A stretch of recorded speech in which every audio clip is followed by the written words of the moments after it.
দেখাইছিলি রে পাগলি সুখেরই সপন আজ কি কারণে ভাঙলি মন তোর কি ছিলি রে দুশ্মন তুই স্বামীর ঘরে যারে সাথী থাকি সুখে বারে বারে মনে পড়ে তোরে শাসন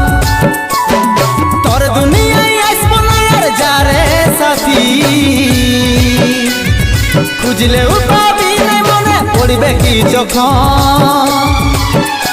তুই হারকে ভুলে যা রে পাগলা জনমের মতো আমার বাপে মায়ে দিল বিহা আমি করব কি এখন তুই কেনে দেখাইছিলি রে